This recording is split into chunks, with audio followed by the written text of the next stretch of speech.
Welcome to Nacht Waffen Pilot with Penny Bradley. And today my guest is Ileana the Star Traveler. And I have her bio here. Ileana the Star Traveler is a certified Native American shaman, psychic, crystal healer, energy healer, past life regression and soul retrieval practitioner, hypnosis practitioner, and an Akashic records healer. Ileana is a successful self-published author on Amazon of a book called Crystal Grids, The Art of Healing with Crystals. This book teaches about the various healing crystal modalities and how to work with crystal grids in order to manifest your success and achieve your goals in life.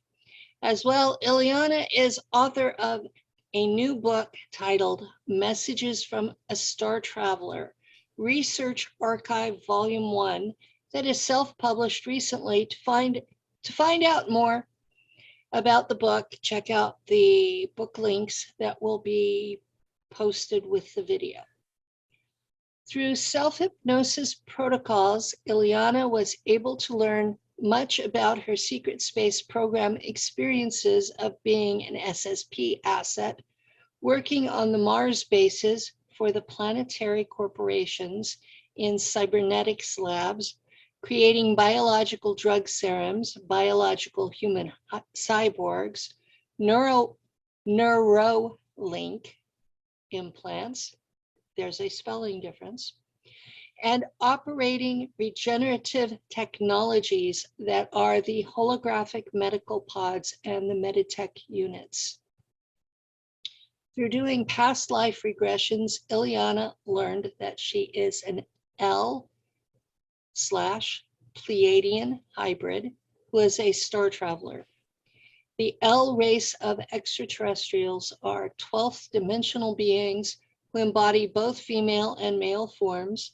They are able to change their biology to look like different beings and change the forms of their bodies, etc. They are a race of beings who can change matter on a biological scale, and they have biological living light ships that they travel in. The L race are negotiators, and they help to bring peace to different planetary systems and prevent wars in galaxies. Throughout her life, Ileana has had recall memories of experiencing having reptilian abductions, especially since her mid-20s, where she had been taken into underground bases in Europe, where her blood and immune system had been experimented on with nanite technologies to try and kill her. Yet she survived and is now disclosing what happens in reality with ET abductions, ET contact experiences, and secret space program service. She has her own YouTube channel and has a podcast that she does there. The channel is Awakening Cosmic Reality Show. She has a website, Messages from a Star Traveler, and she has, what is it, 3-4 books? Mm-hmm. Welcome to the show. Thank you, Penny. It's nice to be here with you today. It's good to have you back. It's been a while. Yes, definitely. A lot has happened. I've just been busy trying to put together everything of my experiences for the last 7 years that I've been documenting everything. I've just been putting it in books so that people can have a reference point to look at something that's written, not just from shows, because shows are important, but people want something as evidence-based. They really want evidence. And some of my contacts and sources have recommended, well, why don't you just try to link the pieces together? Since everything began, just put it all in order and allow people to read the facts. Because book format allows a broader range to include everything that you want from start to finish. Like I started with the abductions about the reptilian Shrub Invictus and the Black Drazo, right? Under the Yeah, Rostov you've bases. always, the whole time I've known you, and we met in 2016. The whole time Yeah. I've known you, you've talked about the Black Drazo and that set of abductions. So this, Yeah. in case the audience was wondering, this is not something inconsistent for her. This is something that she's been talking about the whole time. Mm-hmm. Yeah. And I've had hundreds of hours of interviews, podcasts, or presentations.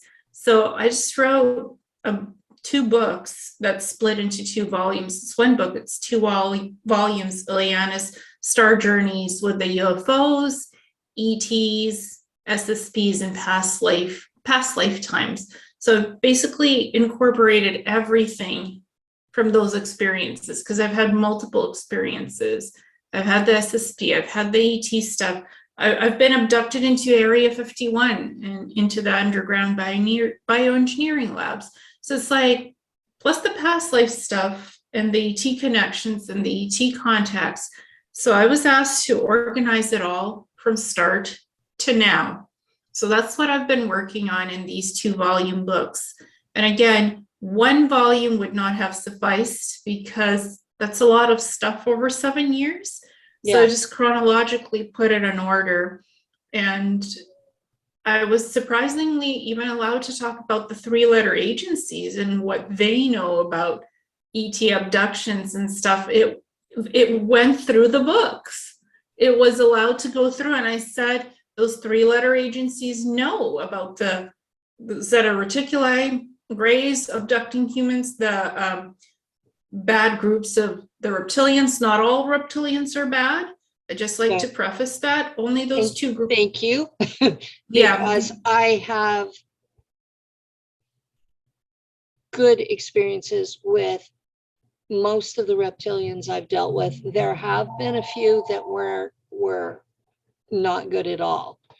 But I appreciate that you're acknowledging that they're not all bad. Well, I mean, I communicate with Zagor, who's a reptilian insectoid hybrid who was bioengineered by the Dracos, and he was a liaison to Darkfleet when I was there on the ships. So he has never harmed me. He has never done anything bad to me. He's been a guide, and he was a guide in the cybernetics labs when the human cybernetics scientists didn't let me work on the higher concept genetic projects where they had been splicing human ET hybrid DNA together, right? In those labs, they wouldn't let me near that project stuff. But when he came in, he has a higher level of clearance. Mm-hmm. I was allowed to work on that stuff. And that's what I was sort of told to work on by the higher ups, right? Because this planetary corporation, it's a corporation, but it's still a military program on Mars. And when I met you, you were the first to acknowledge that these cybernetics labs exist and that they build the biological human cyborgs with, all this augmentation, nanotechnology. So this is how we connected, and you're in my book too, because I was describing that. Cool. Yeah. Yeah, it's just. Yeah, you've been asking me how my book has gone, and my book is a lot harder to write because I'm writing Earth history, and because it's so different from what the majority understand, I'm having to use a lot of reference material. And most of that reference material is not in English. So I'm having to translate the books to use, to even know exactly what they're saying, if it applies or not. And so that's why mine hasn't been written, as there's so much extra work to it. Oh, of course. I have 2 other books I have to write, 2 experiencer books, because I did all of the things throughout the 7 years I've been disclosing, but I have to now go through all of my original presentations and Mhm. annotate all of that along with the slides into a different type of a book, because people didn't get all those presentations in the first 2 volumes. Those Yeah. are me just organizing everything from all my experiences, the podcasts, new stuff that I've written, stuff from years that I've incorporated. I've also had to do a lot of research, like on Project Horizon, on smart suits, on history of moon bases, Mars bases, what NASA is doing. That has all been done already. So my books weren't easy to write either, because I have to link certain evidence together. And I've Yeah. also had to research British Columbia, because there's quite a lot of abductions by the Greys here in the triangular craft, the Yeah, TRs. where I live, we have more cryptids rather than ETs. Yeah. So I live near Yosemite, and there's they go by many names, but I'm going to use the name Sasquatch. We have lots of those in this area. We have other things that I don't even know what they're being called. They're white and about 7 feet tall, and they're like a tiny person that's on stilts, except that they're just, all you see is a light figure that's shaped like that. And they don't leave any survivors. Yeah. Well, I mean, because I've been seeing a lot of TR3 type crafts and triangular crafts. Yeah. And some I know are SSP because they still watch me and track me often. Like I know by the frequency what those crafts are. But some of them are great crafts and other crafts that are also triangular, and they've abducted human women. So there's been a lot of reptilian and gray abductions of women and experimented on. And one of my contacts sent me some information about that. And they said, look, you've never been abducted by Greys, obviously, but there's this one woman, Karina Sables, who has, and her experience is similar to how this abduction experience, how you're taken up on the crafts, the missing time, the triangular crafts. Obviously, her experiences was with Greys, but they use time dilation technology to abduct humans, where you're missing 40 minutes of time, hours, and then your memories are wiped. That's similar what the SSP does in some degree. Yeah. So I had to follow Now, case history. are you going past the cover memories? Yes, when you do this, yeah. I want to make that clear that this is a step that many people skip. Can't skip that. You can't skip that, because your cover memory is going to be something pleasant, and the real event may or may not be. I would say, well, the pleasant things is working with holographic technology, getting to learn about the different ETs, but that was life on the base. I wouldn't say those are cover memories. That's like the initiation stage. But the reality of working in the cybernetics labs is that you get to see all kinds of gruesome things. Yeah. I'm not going to go into graphic detail, but you see body parts, you see souls being transferred from the electromagnetic containers into other bodies. It could be ET bodies, it could be clones, it could be the biological human cyborg bodies that are augmented with the nanotechnology or the Neuralink implants in their brains to make them smarter, to make them faster, to make them stronger. Then they're outfitted with the smart suits that's coded to their DNA and genetics. So they're the only ones that can wear that smart suit. And they're given a plasma gun, rifle, and they're told, always wear the smart suit when you're on duty on the base, planetary corp basis, that is. Always carry your firearm with you, because you never know what type of bug-like species could invade the base. It could be reptilians, it could be insectoids, mantids. they could eat you. So we were Yeah, always the told, varmints on Mars. yeah, carry your side armor was plasma. And these smart suits have electroprotected magnetic shielding.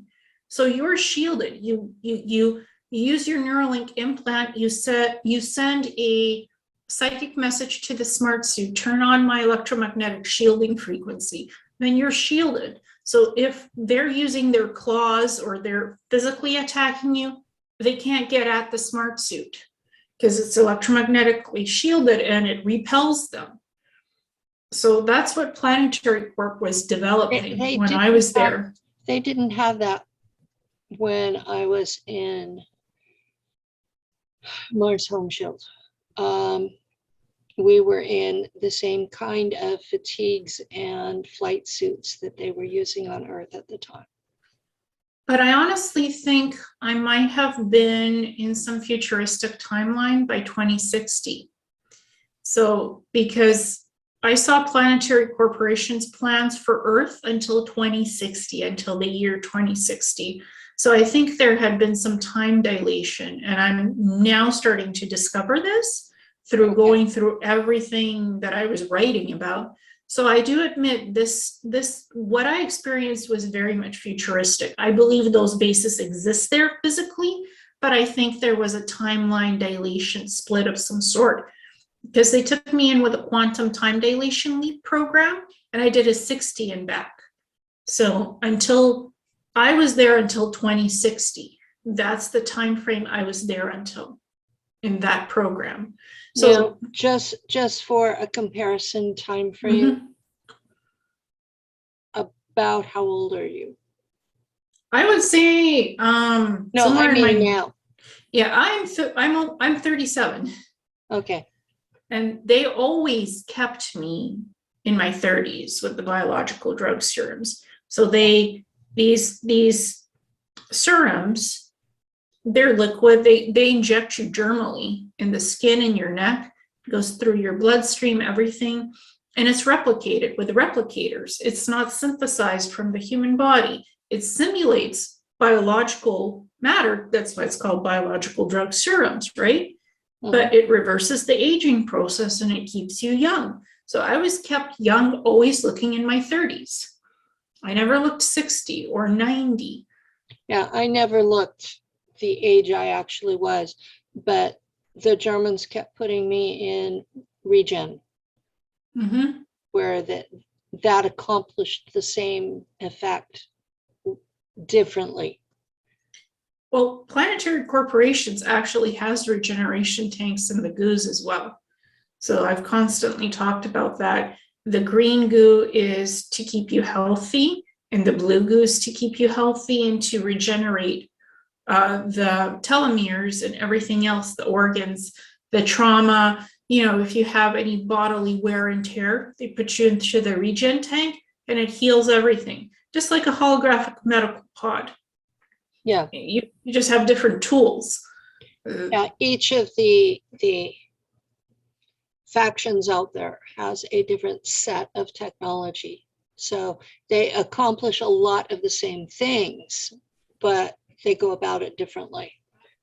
What I find interesting is Planetary Corp has the holographic medical pods, which run on plasma and crystalline technology together in conjunction or separately. And they also have the older holographic medical pods, which are lasers. So they have the older versions and they have the newer versions, and they don't discard versions. They just hand it off to other groups as they build the newer stuff. Yeah, the Germans use it until it can no longer be repaired. Planetary Corp is a little bit different. Once they develop something and it works great and they've used it for a couple of years, they think it's old and they pass it on to Solar Warden or Earth Defense Force. You know, just something that I've recently discovered is that Space Force is getting TR-10s from Planetary Corporations. Finally, TR-10s, which is a newer developed model. Yeah. They're not flying the TR-3Bs or TR-6s anymore. They're getting the TR-10s, but they had to fight for it to get it. The TR3 series was developed in the 1980s. So you're looking at technology that's 40 years old. Exactly. And they started developing bases on Mars in the 1980s. The Germans were there in the 40s. Yeah, but the US SSP programs and other allied countries, they started the what I call planetary port bases, stuff like that. They started developing that in the 1980s. But the US Navy and the Army and military had started building bases on the moon in the 1950s. And Werner von Braun was involved in those projects. His family was threatened. He was coerced to build cloaked space stations and the underground bases, circular underground bases with tunnel systems and tubing. And that's all that information is in Collier's magazines from the 1950s, 1954. All of that is in there. There's schematics. So it's not like this stuff, you can't backtrack the evidence because you can't. It's in Collier's magazine. I've done the research. I downloaded the old magazines. Wasn't easy to find the last copies, but I did it. No, that wouldn't have been easy. I found even in the time frame that I've been online that a lot of things that were available in 2010 are no longer. That in between things got deleted. Yeah, well, I was lucky I was able to download all the copies of Collier's magazine. And also there's Project Horizon, where they actually have 400 something pages that the US Navy and the military, specifically for them, how to build bases on the moon and use the V5 rockets to get the supplies there to build everything. So it was declassified in about 2011, and we heard about it in 2015 only, got published online. So there's evidence for that US SSP. The US Navy military has been involved on the moon since the 1950s. It's irrefutable evidence. It's hypothesis, like plans, but those plans are real. If anybody reads Project Horizon Volume 1 and 2, plus the military adjunct to that, because there's military adjunct, I've read all those files. So it's evidence that these programs exist. So for anybody telling us they don't exist, go read Collier's magazine, go read Project Horizon. If I was to be asked, what's the most irrefutable evidence that you can present that these programs exist on Mars and elsewhere, I would say Collier's magazine and Project Horizon would be my first two references for the US SSPs. Yeah. There was actually a lot put in Popular Mechanics as well. Yes, exactly. I haven't looked into that. I was focusing on Werner von Braun because he had been blackmailed to work in these projects. And he was the one that was showcasing the circular, gravitational space stations. That was his concept. And the Gateway Station, space stations that they're going to be building by 2025, 2026, that's based on his concepts, actually. Because the ISS is going to be decommissioned soon. And so they're going to be working with private corporations now for NASA to have access to commercial space stations and floating hotels in space that look like exactly the space stations that we have already in the SSPs. Yeah. I remember back when we were all in that group together as admins, we discussed that what was going to happen would be that they would present all of this as starting now and pretend the last 70 years never happened. Exactly. That's what I was writing about in these books, because it's already happened. The infrastructure has been there for almost 100 years. If we count back 1950s and before that, the Germans have had bases since the 1930s, maybe 1920s on the moon and elsewhere. So Well, I was part of a program where we traveled back in time using hyperspace drives. mhm. And we went back 400 years. So there are colonies out there that are 400 years old now. And there's also Time Corp, which provides time dilation, time traveling devices to be installed on ships and jumpway gate portal systems on the Mars basis for Planetary Corp. So it's illegal to time travel because it's controlled by Planetary Corp, but the technology exists and they have done it as well. So I think they're able to put you into different time streams, timelines, or alter your reality even on Earth. So a couple of hours on Earth is a couple of months on Mars. They have the technology, the quantum leap time dilation technology to do this. And that's the kind of program I was involved in. And as best as I can describe it, time dilation is possible.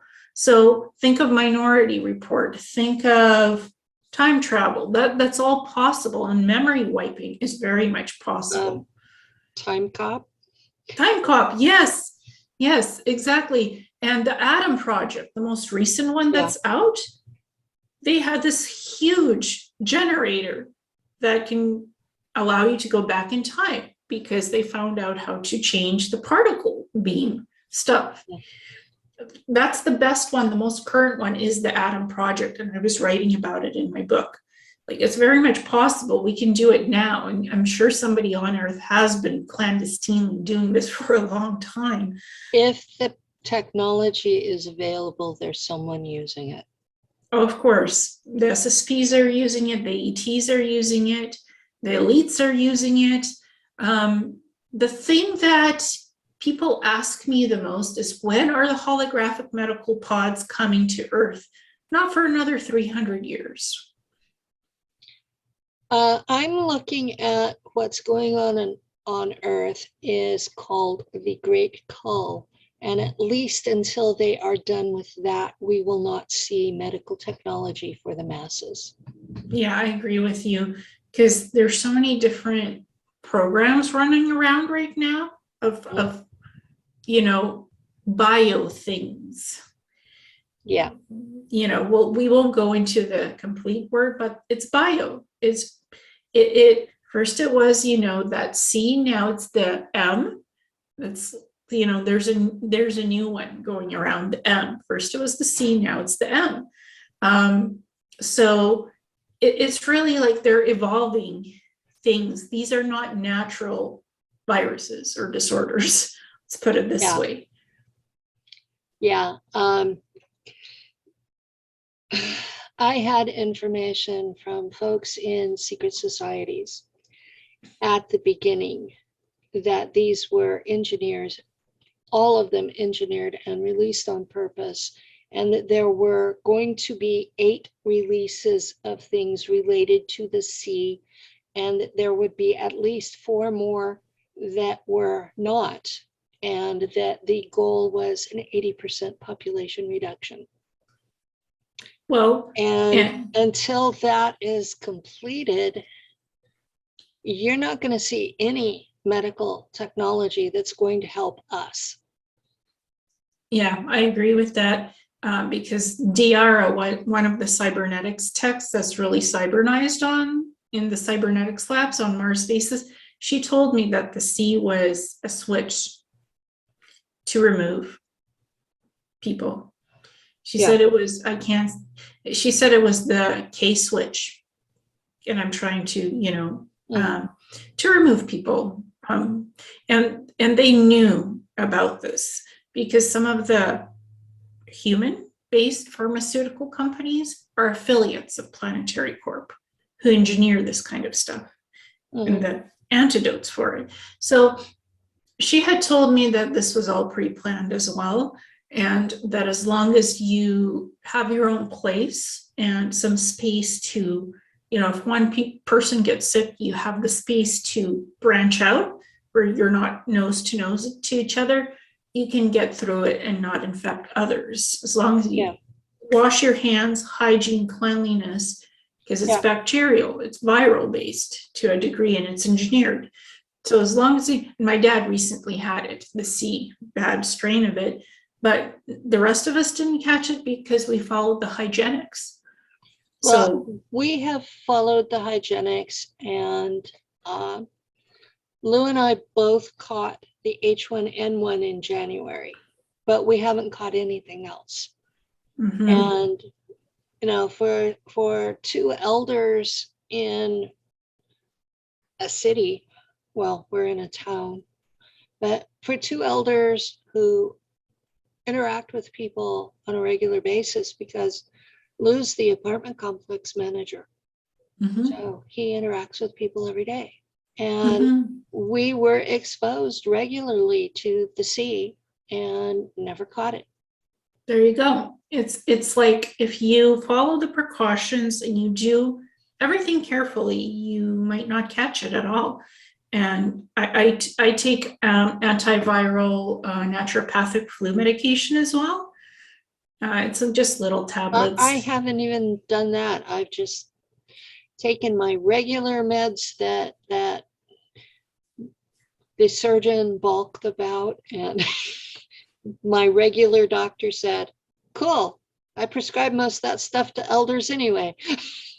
Yeah, well, and I mean, as long as we know what that stuff is, you don't have to catch it if you know what it is and how to prevent from getting it. And that's what I was told by Diara, the cybernetics tech, is that I just needed space. If somebody has it in my house, to really quarantine. That's the best way not to catch it. Yeah. So old school quarantine and basic hygiene. Exactly. That's the best way to not catch it. And not be in people's faces. Exactly. I agree with you. And cybernetics labs, they mass produce zombie viruses, actually. So if they wanted to make a zombie apocalypse, they could. But they haven't done that. So they haven't done that yet. No, and I hope they never will, but they have these samples in stock. They can code anything and release anything on any planet that they want. That sounds horrible, but that's the reality of what some of these programs have. Biological weapons are used in space. Yes. And so. That's one of the things that the public is just not, they're zooming in on, oh my God, this is Buck Rogers in the 21st century, and we're going to do all this really cool stuff, and we're just cowboys in space, and this is just wonderful. And I'm like, you have no clue the horrors that we have inflicted on beings who are sentient, who are civilized, who have been building their culture for millions of years, and we go in and just destroy the place. I know ships I was on, all we did was tractor beam in small asteroids and just drop them. We were literally dropping rocks on civilizations that were older than humanity. And to me, that's unforgivable. Those people did nothing wrong except decide they were going to stop paying their taxes.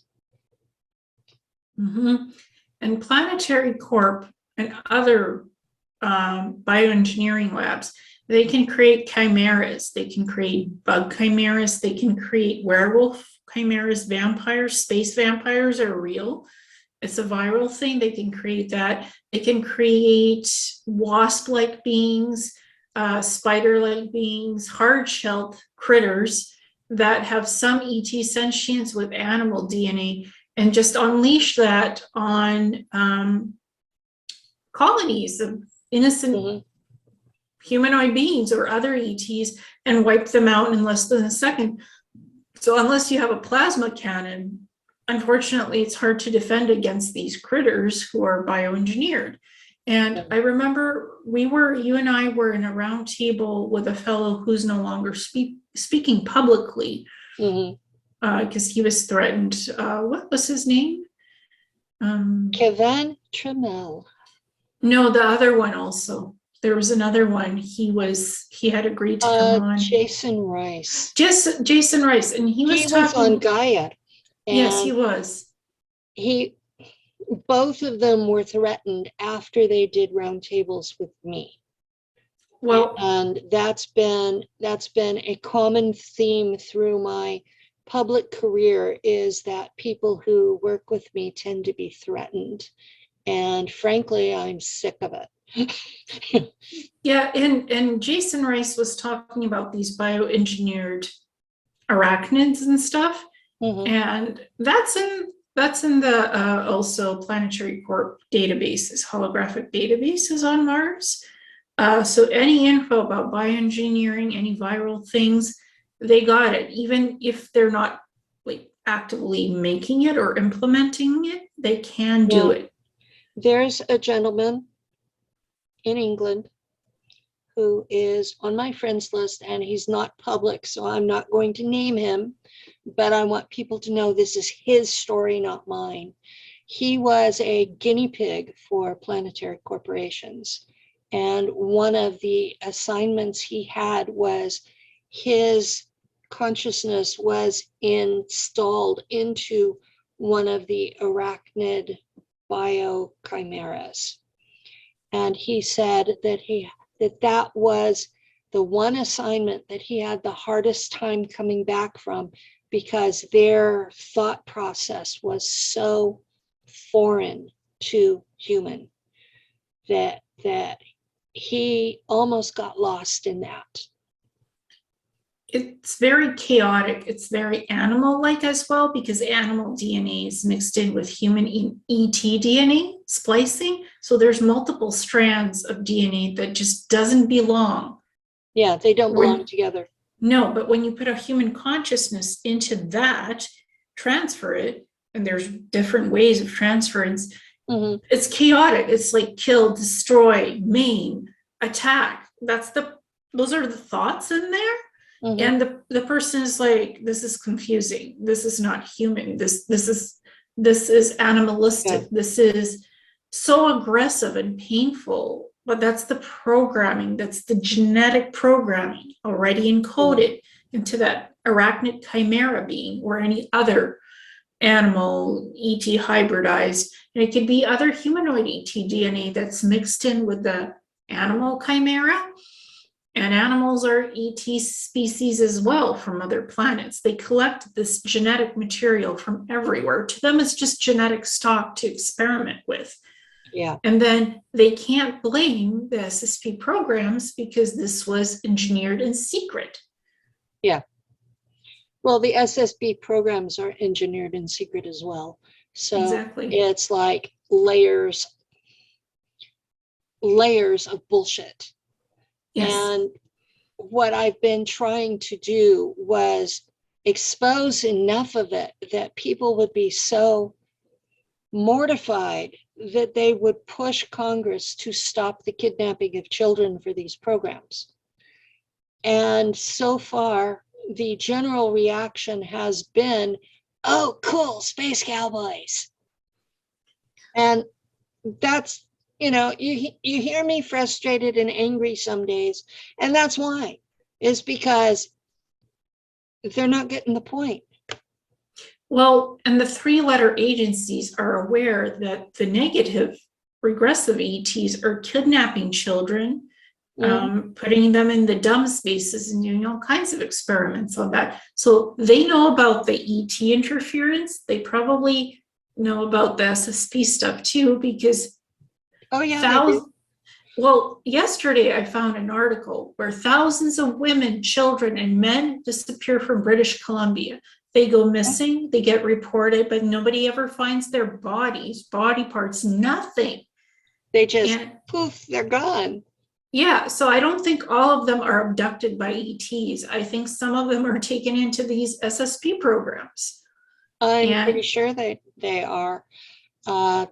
In Nacht Waffen, only the top officers were German. Everybody else were Americans, Canadians, Australians, Russians, French. Well, I never personally saw any French, but I know people who are French who have experiences. They're from all over the world. And Mhm. people don't get it. They think it's some game, and it's not. You're kidding. If you are kidnapped as a child and mind fractured and then trained for these programs, even if they erase your memory, when you come back, you're still broken. Mhm. I always remember having one dominant personality. I've never had alters that surfaced, but I know of a program called the Shadow Guard who does make alters and break you from top to bottom. It's on Mars. So some people have been very unlucky to go into that, where they are Well, mind I fractured. was taken to Langley, and that was the first thing they did. Yeah, and that's a 3-letter agency. I used to think it was the CIA who did it because it was Langley Base, and that's where the CIA's headquarters is. But when my file was verified, that my testimony matched up with my file came from the OSS. Okay. So that was a completely different agency. And I had to sit back and take a look at, okay, who did what when? And I know that based on that, I've had involvement in at least OSS, CIA, NSA, plus who knows how many others that we don't even know they exist. Exactly. And I mean, my involvement was Planetary Corp. It was lunar space operations before that on the moon, then PLC on Mars, then after that, Nacht Waffen Regression. And again, that's Nacht Waffen, but speaking in Spanish. And I was fluent in Spanish in high school. I was fascinated with learning that language because I had spoken it before. It was so familiar to me. Well, And Nacht from Waffen, my experience, the ones who put the Regression on the end were in planetary corporations. yeah. That is not something that Nacht Waffen, the Germans, use at all. Mm. So Yeah. it's almost like they kept those separated. Okay. Well, I remember being trained as a assassin and hunting down pedophiles and, you know, who would dismember people's bodies and leave chaotic. Yeah, and it was Nacht Waffen wanted them removed because they were predatory. So, and that sounds like what Nacht Waffen. The Germans don't tolerate that crap. Yeah. So, but I remember speaking Spanish, not German. Okay. I didn't French. I didn't never wanted to learn French or German. I had a instinctual reaction to those languages as chaotic. So I was allowed to do Spanish. I was given the Spanish version. But you grew up speaking Russian and Yiddish. I grew up speaking Russian in Ukraine because I was born in Ukraine. Mm-hmm. And then I spoke Jewish, Israeli. Oh, okay. It wasn't the European Yiddish. No. I ended up in Israel and I spoke Hebrew. That's what the proper name is, Hebrew. Yeah. Because I'm part Jewish. I'm 50% Jewish, genetically verified, 50%. So, my grandmother claimed Northern European Jewish, and my DNA test came back that I had 10% Sephardi, which is the Middle Eastern Jewish. Yeah. So mine is 50% European. Nothing in my genetic heritage came back as being surprising. Polish. So I'm part Polish, I'm part Russian, part Ukrainian, part Jewish. So nothing, none of that. Like, I know my lineage. My parents are my parents, and they know Yeah. where their origins are from. So My parents were my parents, but I was modified. So it was like having a third parent that was reptilian. And that gives me some weird instincts. But the only thing that really was a shock in my DNA was there was sub-Saharan African. And when I looked at my family tree, that made sense because 600 years ago, there was a woman who came out of Spain and married into the British families, and Spain had been controlled by the Moors. So intermarriage with someone of African descent was actually pretty likely. So, you know, when I thought about it, it made sense, but I have like 3% sub-Saharan African. And as fair as I am, it was like, that showed up and all of these Native American mothers that are in my tree didn't. well, yeah. Well, the thing is, some of these genetic tests are not sensitive enough for the Native American stuff. That's something I wish I had Native American in my genetics, because I've had past lifetimes as a Siberian shaman and a Native American shaman in past lifetimes. So I have the knowledge, just not the DNA. And I learned Native American shamanism, actually. So it was just a calling to go back to my past life roots in this current lifetime. Same with white light Wicca magic, crystals, because I had been in Atlantis. I had been on these crystal arc ships, Andromedan ones and Atlantean ones in my past lifetimes. So that was a calling. The crystalline technologies and the holographic stuff. That's actually why Planetary Corp took me in, because they wanted to get at my past life memories of being on arc ships to reverse engineer the crystalline technology, because they have different warp drive capabilities and they can go beyond the speed of light, but very slowly, and they want to make it fast, right? Mm-hmm. So they wanted the knowledge about the crystalline technology, how to do that from my head. And I think they downloaded it because they have memory engram stations. They can use the holographic medical pods to extract that information. They can use specific wand type devices to extract certain memory bits, even from past lives that they want from you. Because we're not restricted by current memories of what we are now. We have past life stuff as well. I know the Germans accessed my past lives. I work very hard at keeping my testimony 3D, physical, this timeline, this incarnation, because I'm trying to accomplish stopping the kidnapping. Mm-hmm. I have deliberately left out my past lives. I have deliberately left out my paranormal experiences. I have deliberately left out most of my psionic abilities because I'm concentrating on the goal of stopping the kidnapping of small children. Mm-hmm. And a lot of people keep telling me, well, they're not doing that anymore.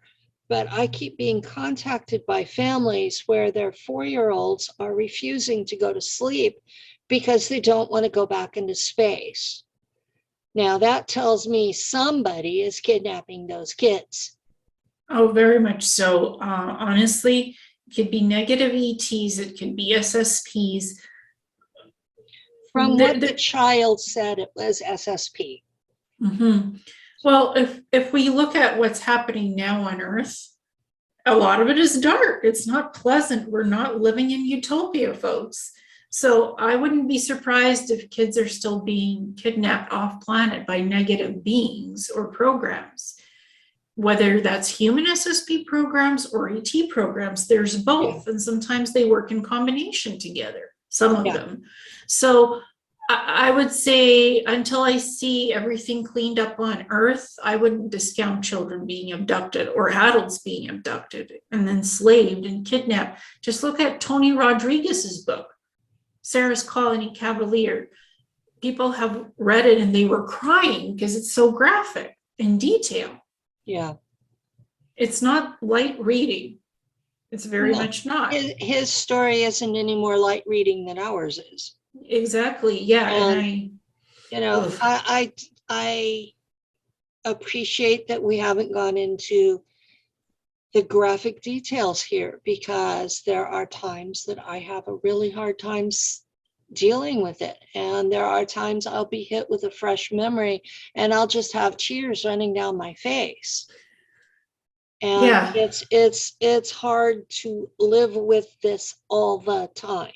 Oh, it is. And it's like you've done your healing, you've done your process, you've processed the traumatic memories, you've integrated you've worked so hard to integrate your alters and not be triggered into going into different alter modes.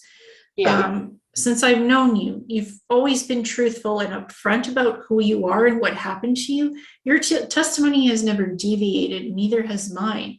It's always been reptilians for me, planetary corp, Nacht Waffen, and ETs in past lives.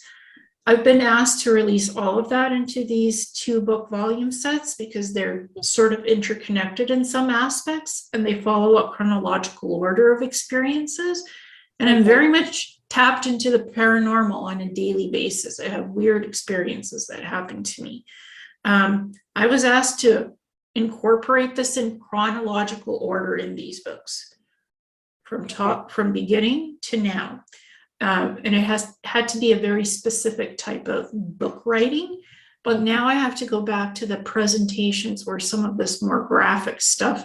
Well, you probably remember my first presentations about cybernetics labs.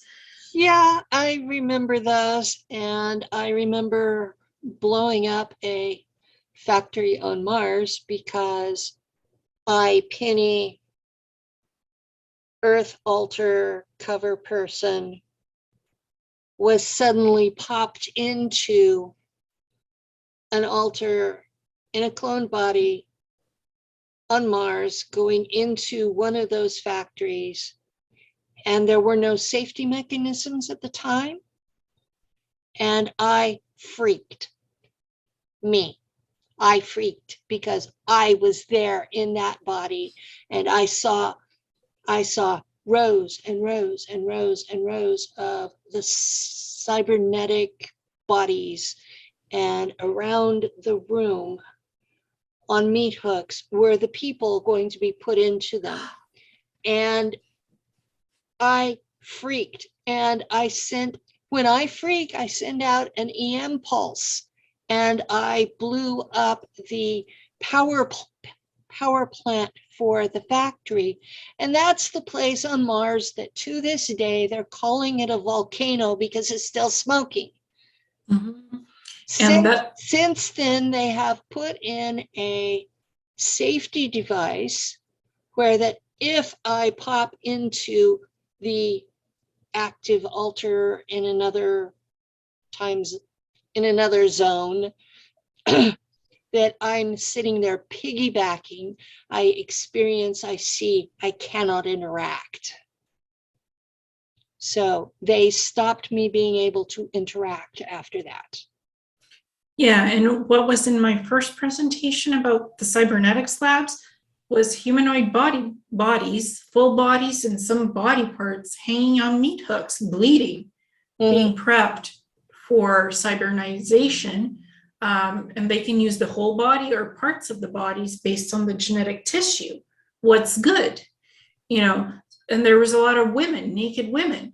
And that's the most graphic that I have from my memories in these cybernetics labs. What I saw were mostly third world people. They were not the folks that were being used as assets. And so what immediately leapt to my mind was that these were war refugees. All these people that are disappearing in these wars that never effing end. Yeah. That's what they're being used for, is to be turned into cyborgs. Yeah. And I mean, I've seen human people, grown people, being cybernized with Neuralink implants like I was, or some other implants, and they call that the biological human cyborg. Well, I had a Neuralink in every altar that serves as a pilot or navigator, because they would use that chip to connect me to the ship's computer, whether it was a fighter plane or a ship in space or a computer that was coordinating a group of ships. That's what they would do, is chip me in behind my left ear,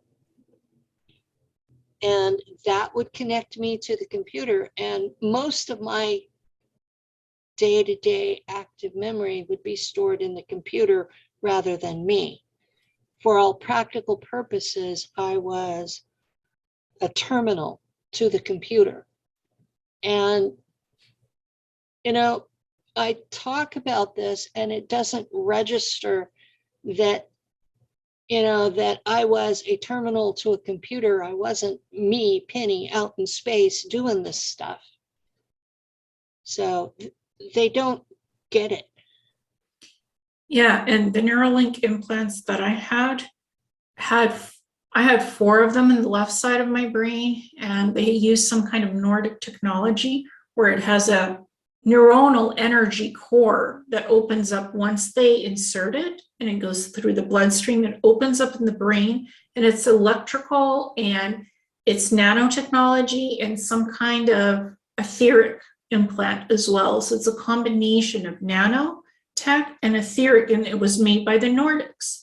And the Nordics worked with Planetary Corp, and some reptilian insectoid hybrids also work with Planetary Corp. So I did see ET humanoid beings on a Planetary Corp basis, not full reptilians. They don't like reptilians. They don't want them on the basis, but hybrids, they do allow some hybrids. And I saw Nordics, and they designed my implants. Neuralink. The Germans wanted full Terran humans for their colonies. They did not mind hybrids for their military, but you were only allowed to go so high if you were a hybrid. And while they enjoyed my ability to work with Draco without dropping dead, they really, in a lot of ways, treated me like I was a Draco rather than a human. So that's part of why I identify with the Draco, is because I've served 91 60 and backs with the Germans and been treated as a Draco every time. So you get that kind of drilled into your mind. So, and for me, I'm an Andromedan Pleiadian L hybrid, so I don't have any reptilian in me, but I didn't mind working with Zagor, because honestly, he never did anything bad to me. Yes, he's a green looking 14 to 16 feet tall reptilian insectoid hybrid. There's some reptilian features: green skin, black eyes, red, black smart suit, nanotech, fully connected to him. But the thing is, the Draco bioengineered his species and enslaved them to be a liaison to Darkfleet, to work with the human military SSP assets. That's what he was put to do as his job.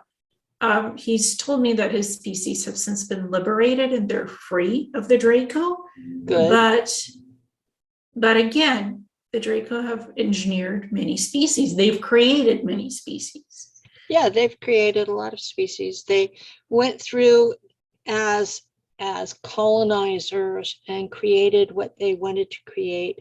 And as most species do, over the millions of years involved, some of them have grown up, others haven't. And if you take a look at humans today, some of us are still in the chest thumping aggression, and others of us are willing to live together in peace. So I think that's valid for every sentient race out there that isn't a hive mind. Yeah, Now, exactly. there are a tremendous number of races out there that are hive minds, and they have no individual free will whatsoever. Like the Now, Greys, a lot of the queen the, hive Greys. the Greys, some of the insectoid races, I'd say probably most of the insectoid races, the ones that I've interacted with have all been hive minds. So, And it's like, how do you break free? How do you become free of your enslavers? you don't if you're a hive mind. Exactly. If you're a hive mind, it's just like being an ant on Earth. They work together, and they're basically bits of a larger thing. And that larger thing controls all the bits. And when you get to that stage as a species, there is no individual freedom. There is no breaking free. You are there.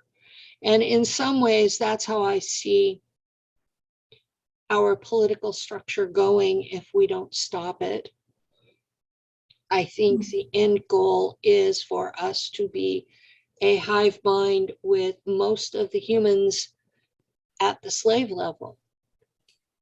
Yeah, and I've heard a lot of people praising Elon Musk as the savior of our race with Neuralink, and people have said his satellites were destroyed to stop the expansion of human consciousness.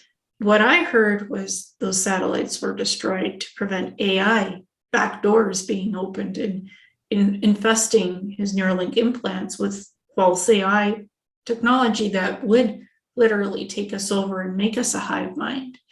There is a sentient AI out there that has gone through entire galaxies and stripped everything that was organic life from them. They are basically dead worlds that are populated by machines. And you can see hints of that even in our science fiction. There was the first Star Trek movie was about contact with sentient machines on their own world who thought that organic life forms were a plague. And then you see in the Stargate series dealing with the replicators who had the same ideas. So we are being give drip, drip, drip, drip, drip disclosure through science fiction. We're being told this is out there, but people are not absorbing it. They think, oh, this is fun and games. It's not. No. There are serious problems out there.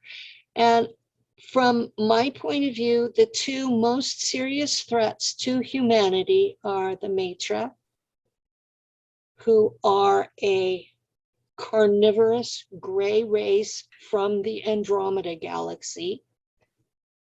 And the other risk is this sentient AI that has gone through and destroyed galaxies. Those are the two biggest threats to humanity and everybody else in this galaxy. Exactly. And people ask, oh, why was 42 Starlink satellites destroyed? It was destroyed to make sure that none AI type stuff can have a backdoor to infect anything connected to it potentially. When you go on the quantum, because those satellites were supposed to create a quantum web where everything is quantum literally, and holographic. Those Starlink satellites were supposed to create a quantum future, quantum web diversification for us. And that would have opened the AI backdoor to infect those satellites and Neuralink implants or anything connected to that technology. That's why it was destroyed with directed energy beam weapons. Because those satellites were clearly destroyed with directed energy beam weapons, not a solar flare from the sun. Well, I've talked about it before. I have contact with the Guardians. I have contact with the Guardians because I have an alter who serves in their court that is in orbit off Saturn. And no, I'm not a big shot there. I'm a bailiff. I file reports. I'm there to make sure if somebody tries to run away that they get caught. I serve arrest warrants. I'm not a big deal. But I get to sit through court sessions, and I've learned a lot about galactic law doing that. And the Guardians have said, if Earth allows a sentient AI to take over, that they will sterilize the planet in self-defense. And I have said this more than once, and people are not listening. They think that the Guardians are some good guys out there. What they are is military police. Think Stasi, Gestapo. They are not your friendly neighborhood Andy Griffith. And who are the Guardians? What ET species? Are they human? Are they ETs? They are a sampling of the worlds that are part of what I know as the Galactic Authority, which is a civilization in the core of the galaxy. And those folks have the ability to control all of the energy in this galaxy. That makes them what, a level 4 civilization? We don't even rate as a level 0. We're not even on the scale. So they have abilities that we would see as godlike. And this is their military police made up of the best, brightest, and most ethical of all of their species. So it's a multiracial group. And the ones that I interact with the most are from Canis Minora, and they physically resemble Anubis. So they are very tall, they are very wolf-like. So the ones that I interact with usually have fur, but they do not make the mistake of thinking they are wild animals, because they are not. They're not werewolves. No, they're not werewolves. They are sentient canine beings. And when they stand up, they're very humanoid looking, but they are still canids, dog-like animals. But they are no longer at the animal stage. They are much more civilized than we are. And they make sure I stay on track so that my little human monkey mind doesn't wander off. And I mean, I have contacts who are human, who are part of, I think, military projects or organizations that know the truth about SSP, about ETs, about everything. And they told me it's crucial that your books need to come out in March 2022, because by 2040, stuff is going to start coming out about ET life existing and about military programs off world, humanoid. That is like, this serious disclosure is going to happen in 2040s, the trickling effect of starting to disclose that. Now it's the UFOs. And who made it? Humans or off-worlders, the Tic Tacs, the gimbals. That's a psyop. The Tic Tacs are tall whites. The TR series are humans. Yeah. The saucer shapes that were so prevalent up until the 1980s, those were the Germans. And the Germans in space, I should say, not the Germans in Germany. And when I talk about those, the UFO investigators basically have a spastic attack and they just freak. And I'm like, you know, there's enough documentation of all of those that you should already know this. Yeah, exactly. And the Tic Tacs are also Planetary Corp because they make that type of technology along with the TR-10s. So it's like, the tall whites have bases on Earth in exchange for sharing their tech. Yes. So this should not come as a shock to anyone. I mean, what is Area 54? What is Pine Gap? You know, what is Zimbabwe? Or as most of us know it still as Tanzania. You know, there is one of their bases in the sea north of Puerto Rico.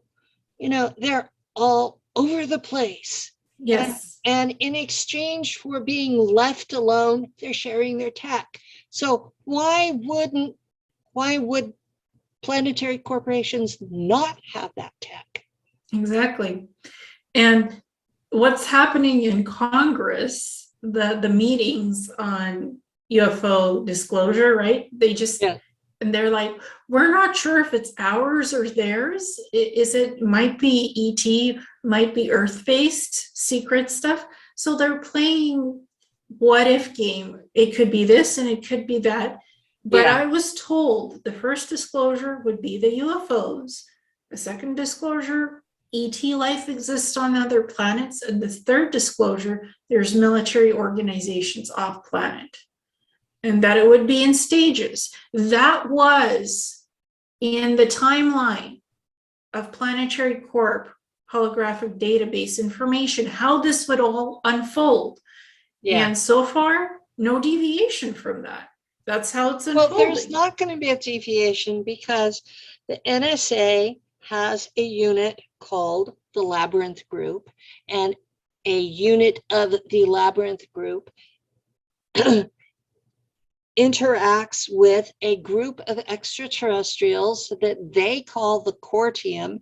And then when the Cortium gives the NSA this information on new technology, they immediately give it to planetary corporations. So why would there be any deviation? There wouldn't. I mean, come on. The information is all out there. I've interviewed Karen Christine Patrick and Michael Lee Hill. They were both part of the Labyrinth Group. They gave their testimony of what they did in the Labyrinth Group. Why don't people listen to that? Because they don't think it's possible.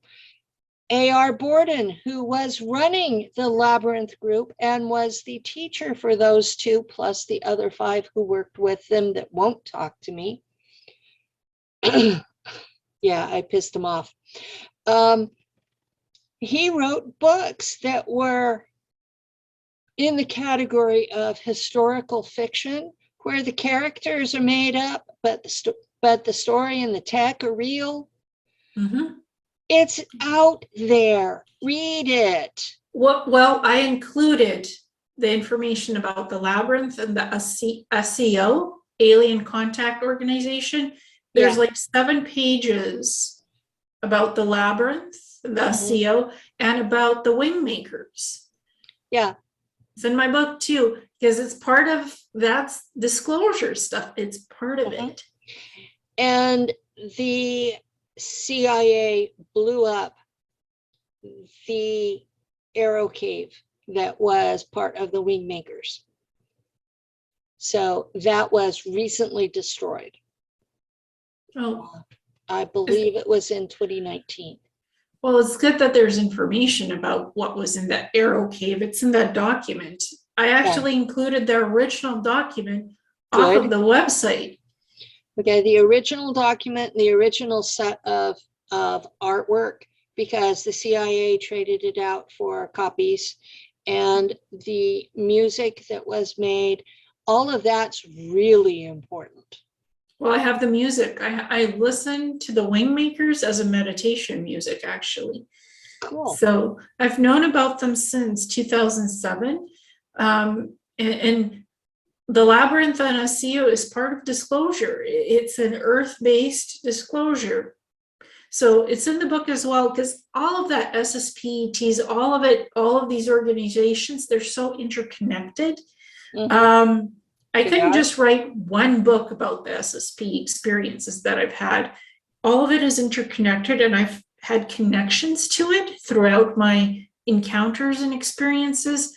So when people read these books, they're going to get a chronological order of what I came in contact with. Writing about my experiences. I'm writing about what I learned in Shula on Mars about their view of their own history, and I'm documenting it from Earth historical documents.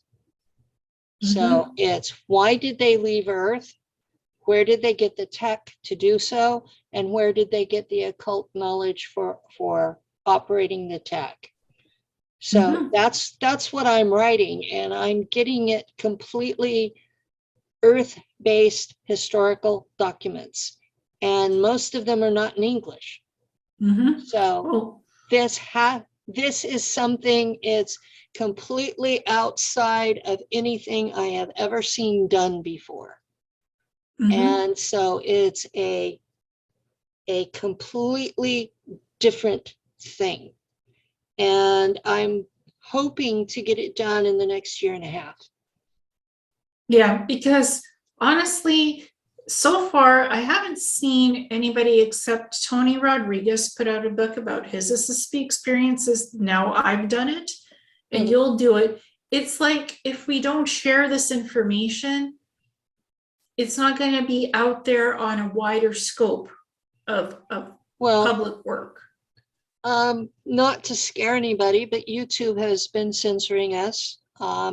Those who talk about political anything are the first to be deleted. And so YouTube is censoring us, Facebook is censoring us, Twitter is censoring us. So those are the big 3 that most everybody is paying attention to. So if you want to make sure it's out there, you have to pay.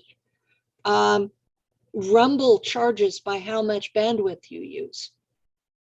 So I'm at the stage where I'm paying $25 a month for Rumble, so that I have an archive that won't be dumped the first time that the owners of Twitter or YouTube decide that I'm too radical.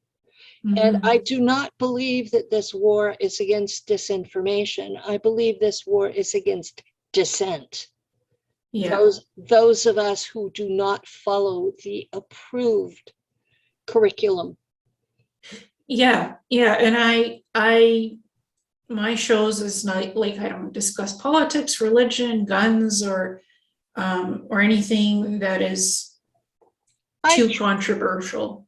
I try to let SSP stand on its own 2 legs. Exactly. But when you have a guest in, they talk about whatever they want to. And I have the intellectual honesty to not censor them. Mhm. So, Yeah.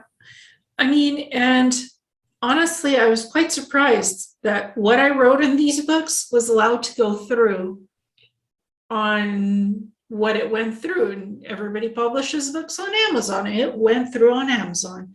congratulations. Thank you. I thought the touchy subject would be the 3-letter agencies being linked to the reptilians and the other ET Yeah. species, the abduction stuff in the graphic description. Nope, went through like no problems, nothing. The only issue I had was I was asked to resize my images to make them bigger, to be seen better. That was the only thing I had to do to make that work a little better. But everything I wrote was so uncensored. I didn't censor one thing I was saying. And it went through. It's like 1,000 and something pages. I And have to be careful because most of Eastern Europe considers any description of the Germans in space to be praising a certain regime. And that is not my intention. In fact, what I remember from Shula was that they hated him, that they thought that he had betrayed the German people. Yeah. Well, and it's like, unless you try, like you submit a work into publication, if you're independently publishing something, they'll tell you if you've hit on something that's too sensitive. They'll send you a notice. This is not appropriate. Remove it. Then you'll get published. So if something pops up as inappropriate, they'll let you know. It's very simple. Okay.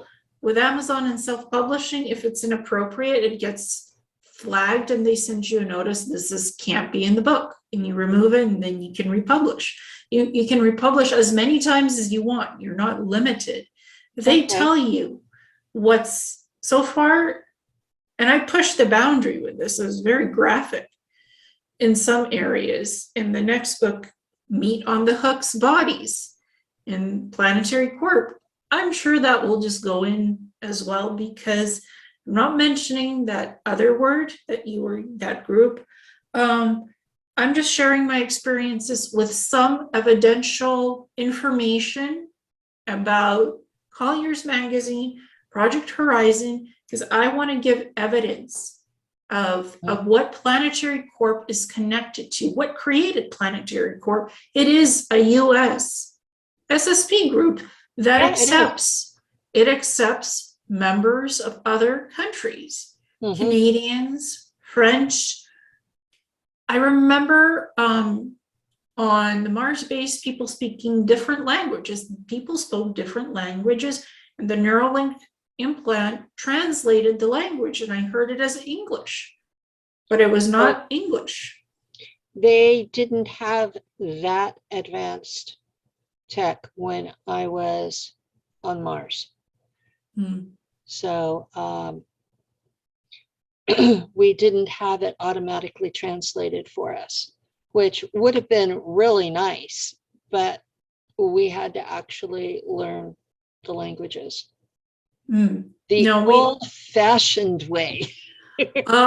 With these Neuralink implants on Planetary Corp, it downloads anything you need to learn, and you learn it very quickly within a few days, because it downloads all the information and it gets integrated in your brain, the neurons and the axons, because it's nanotech. It just accelerates any type of learning.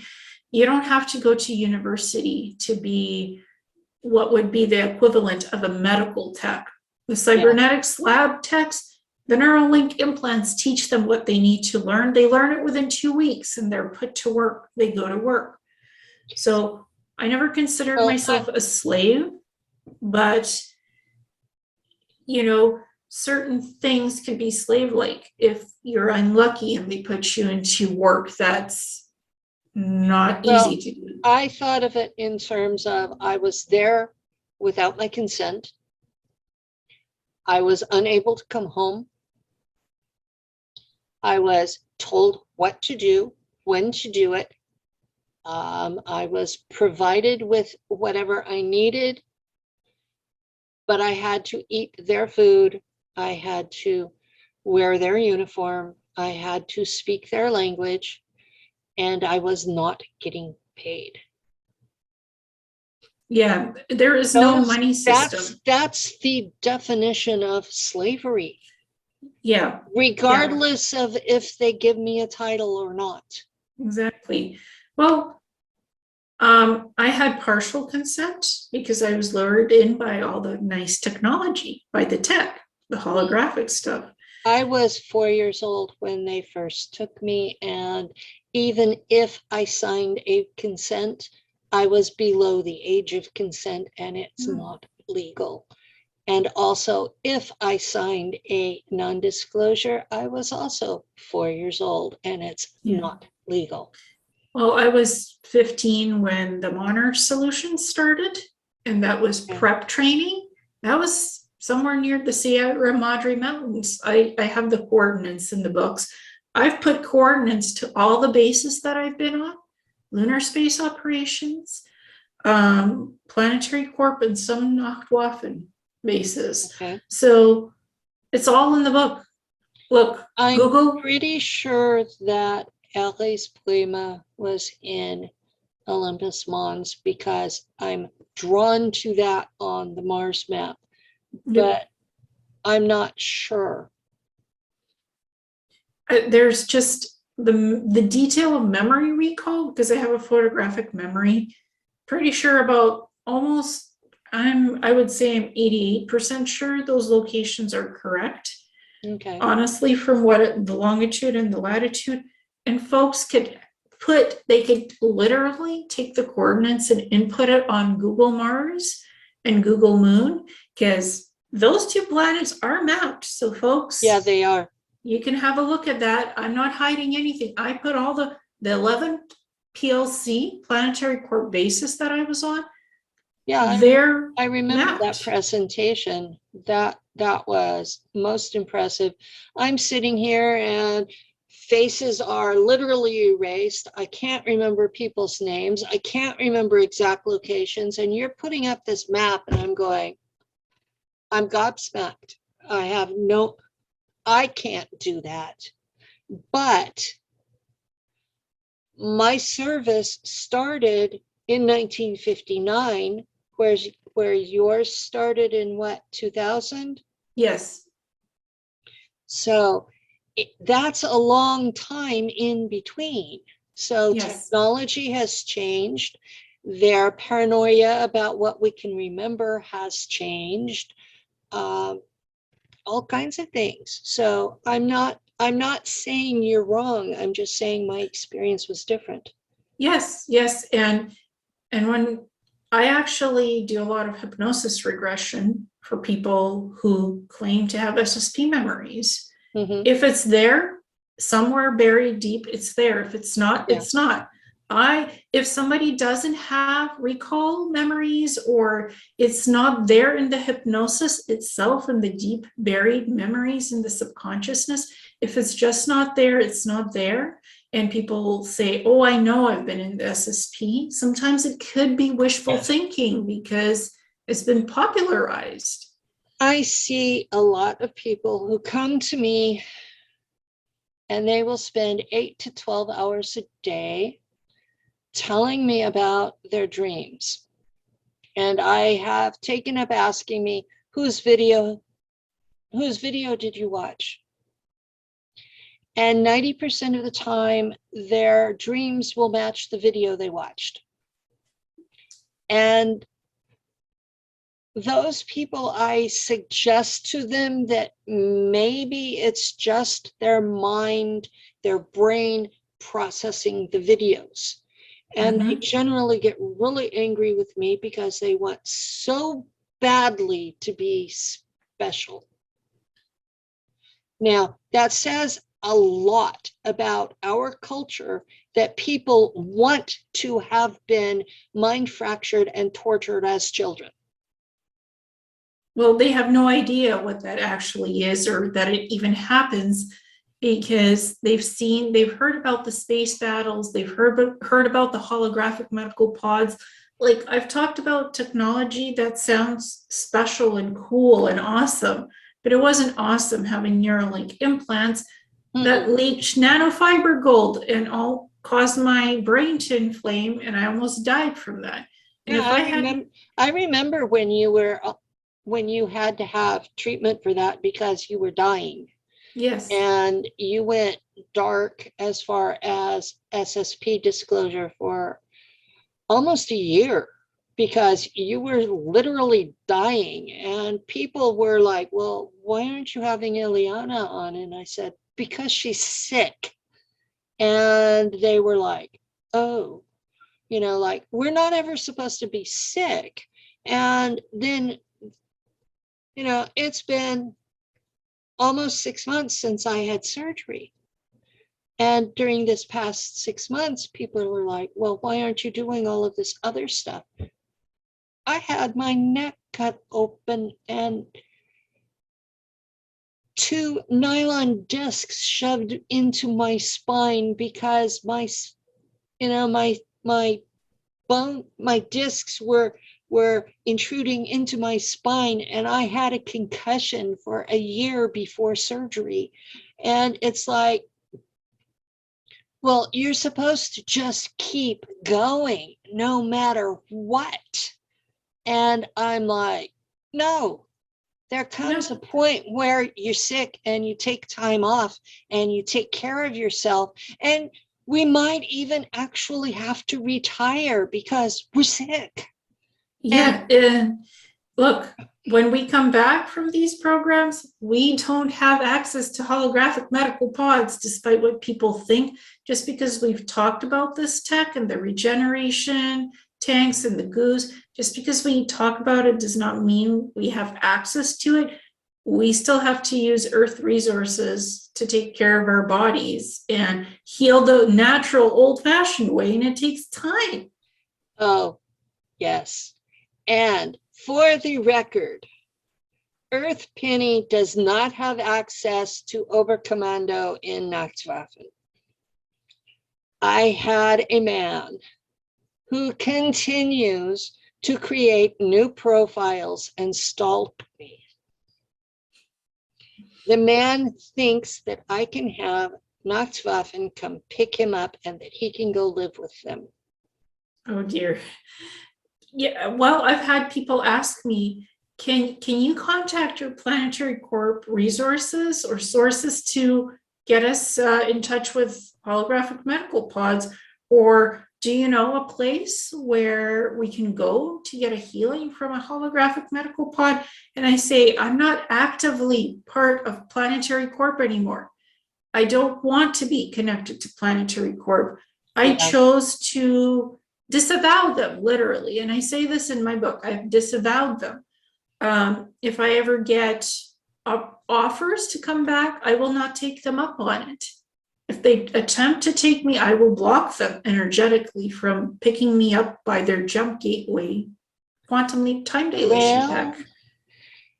After I was abducted by the Shahami and put into the truth machine, and they were peeling off altars and destroying them because they had condemned me to forever death, which means nothing is left to reincarnate. The Germans in space rescued me from that. Nacht Waffen did.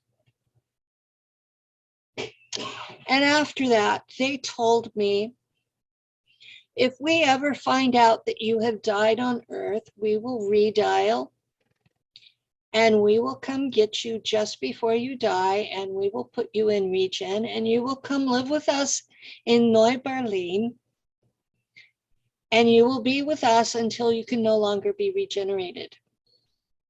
Wow. They didn't ask me. They told me. They said, you are that valuable to us. And I said, why?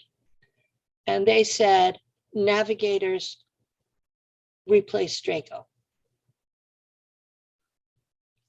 And so that is why I'm valuable to them, is because I replace a Draco on their ship. Wow.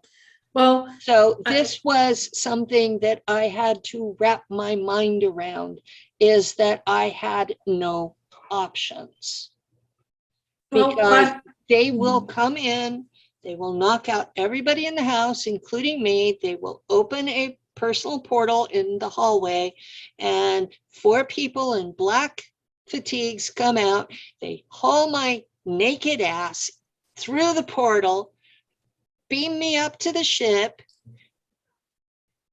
do the decontamination, pop me into black fatigues, and before I know it, I'm in regen and I'm back to 25 and working for them. Well, Planetary Corp doesn't seem interested in taking me back unless I want something. Now, if I want something from them, they'll say, well, in return, you come back to service, temporary, part-time, or permanent. So there's always, I admit, there's always a dangling carrot. Yeah, there was in 2017 when that interesting cigar-shaped craft, Ileana, passed by, and it had the beings who boarded that ship, and Ileana is damaged, the world engines are damaged, but it's still useful to those stasis beings. Yeah. Because they want to go home, they want to go to the new planet of settlement. So they commandeered, it was empty. Ileana was empty when they boarded it because their ship had been supposedly damaged by something solar from that had a solar event that had occurred from the sun, and they needed a ship. This one was nearby. They managed to get to it, boarded. A lot of it, nobody wants to live on Ileana because it's not very habitable. A lot of crap happened on that ancient ship itself because it's a probe. It's a seeder ship. It seeded life once upon a time for millions of years ago, and different ET species used it to travel on it. But there was a lot of stuff happening. It was a prison ship as well at one point. So these guys boarded it. Yeah, these guys boarded it to get where they need to go. And they're in stasis pods. And I said, I said to Planetary Corp, I want on that ship. I want to be on a mission to explore that. Because I'm connected to ancient technologies, languages. That's something I did for them. And they're like, okay, well, you're going to do a few missions for us. If you want this is what you need to do. So yeah, I ended up working for them as well for a bit. After in 2017, I wanted something. They granted me access to go on a mission to explore that ship. So, if I want something, they want something from me too, some service work on my behalf. After the Germans had told me that, that was in June of 2018, and by November of 2018 was when they needed the missions to go back and rescue the people off of the planet that the Guardians destroyed. Backstory: the Guardians told them to evacuate that world to end their colony there, and the Germans told them to F you, and the Guardians blew the place up. So we were time traveling to save the population of a colony that had over 1 billion people. We did not have enough ships to rescue them all. By the time, when you're doing redialing, you can wear out a spot, which means you only have so many times you can go back to that same spot before you can't anymore. That's like a hole in the space-time. And by the time we wore out the spot, we had only rescued half the people. Now, those are all the ships that are coming through the sun that Gina Hill I'm not sure that what her name is exactly. I know her first name is Gina, and she has like 4 names, and one of them's Hill. She's been photographing the ships coming through the sun. And you've seen them. They look like German ships. And yeah, I have it in my book. It's in my book. okay, she's photographing these German ships coming through the sun. And then I hear people saying, oh, yes, we're the Alliance and we're attacking those ships and we're having these great victories over the Germans. Those are refugee ships. Those people are coming into the Oort cloud to be resettled because the Guardians blew up their planet.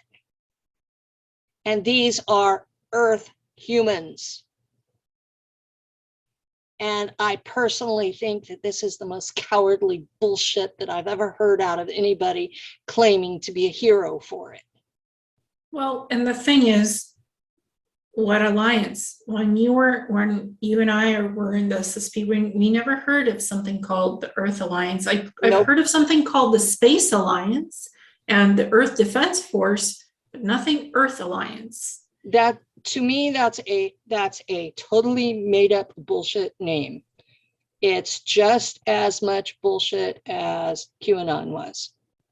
Well, I've sorry, never... guys, but I have said from day one that QAnon was a NSA psyop, and I still mean it.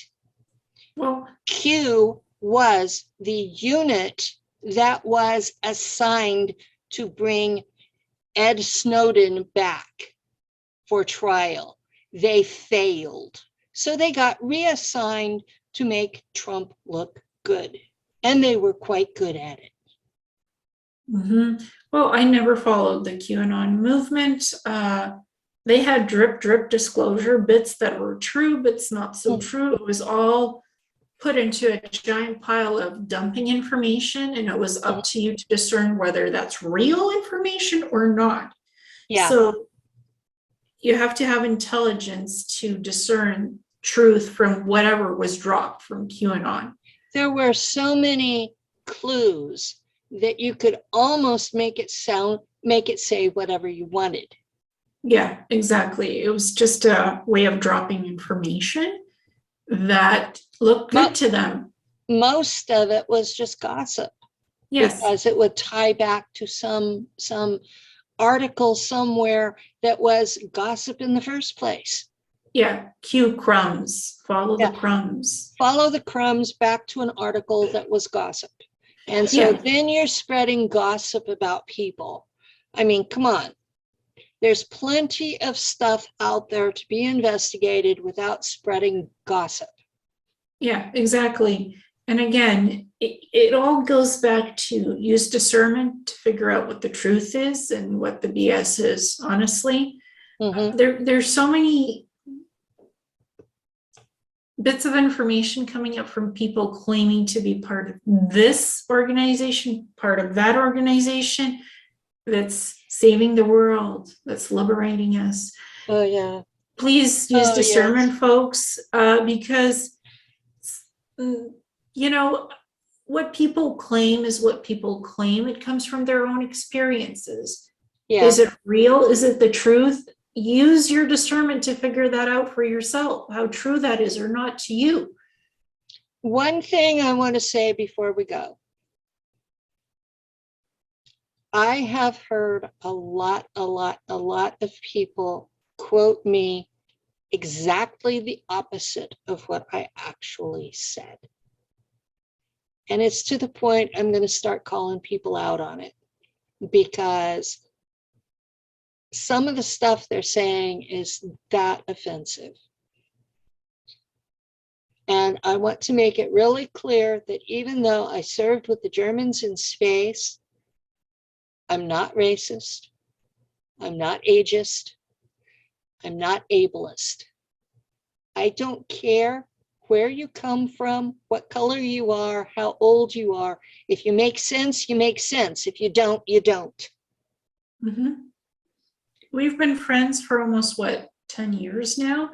And, you and I have had different experiences, but we've never questioned each other and our experiences. We've been open-minded to listen and to just be there for each other when we needed it. And differences or similarities didn't matter to you and me. We know that this stuff exists, and we know you can go through any experience because anything is possible. There's nothing impossible in outer space or paranormal or psychic. You're psychic, I'm psychic. We've had very multiple based experience set. That's beyond explanation. One of the things that I did, you were one of the people I asked to check if it was actually a 3D real event. So yeah, that was the level of respect that I have for you. And I'm a psychic, I'm a hypnosis practitioner, past life regression. So I practice different modalities of tool sets to check on things. I do remote viewing as well. And I look at all the data that comes in to see whether it's true or not. If it's not true, I'll tell you if it's not true. What was that experience that you asked me to look into? It was the time that I blew up Dulcie Base, the ET cave there. And there was an earthquake registered, but about 100 miles north of it. And Boris Kasyanov, who is in Moscow, he remote viewed and saw the event exactly the same way that I had seen it. All I did was say, can you guys, and I named you and Boris, can you guys remote view Dulcie Base this time period and tell me what you see? And that was the way I went about it, because proper remote viewing, you guys have to do it blind, but I needed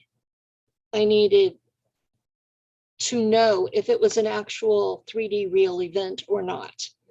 And you came up with that I had changed the field there, and Boris saw it exactly the same way that I did. And so it was good for me to know that my abilities were actually manifesting. Yeah, and they have a main facility that's still there, but it's not a cave system because they have something, an earthquake shaker machine that creates earthquakes. So I also went deeper into that facility, and some of the technology they have there, it's equivalent to other bases on the planet. So you blew up the cavern system because that was a lot of power that they had there. A lot of power. It was a situation where someone there had tapped into the electric grid and was operating a maser that had been installed into my wall and was literally shooting me in the back while I was on computer.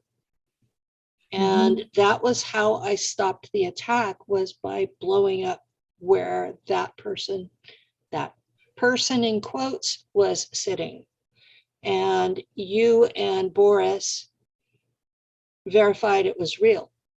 Yeah, and Dulce Base facility, the main big facility, that's very much real as well, and it's there. So all those people, there had been a lot of gray genetic experiments done in that underground facility as well. The Hall of Horrors there was something that those people were vivisected and left alive in that condition. That is a fate worse than death. Or hanging in these liquid tubes, being hybridized with gray DNA. Yeah. Like living people hybridized or growing bodies. Yeah. So the Dulce papers, that's real. Women were abducted into that facility and experimented on growing gray fetuses. The conditions at Dulce were so bad at one time that President Jimmy Carter declared war on those particular grays because there were 20,000 American women who had been kidnapped and were being used in genetic reproduction studies. Yeah, I have the samples of the Delsey papers in my book as well, where there's drawings of these gray fetuses being grown in these liquid tanks, which look similar to regen tanks. Yeah, they do. Yeah, exactly. So it's like, well, there's the Germans got the regen tanks from the Mounted Empire. So who knows who else has them. Exactly. And there's things under our feet underground that are human dumb spaces, ET bases. Some work together, some don't. There's a lot of stuff underground that hasn't been told to us, never mind the SSP stuff. So what's under the earth is not just what's in space, but it's what's underneath us that also matters. So exactly. Well, we have another host coming on in 2 minutes. So thank you very much for coming. And I'll send you a copy of the recording as soon as I have it put together. And fantastic. Thank you so much, Penny. I appreciate it. Have a good day. I've had a good time with this. Thank you. Thank you. Me too. Have a good day. Bye.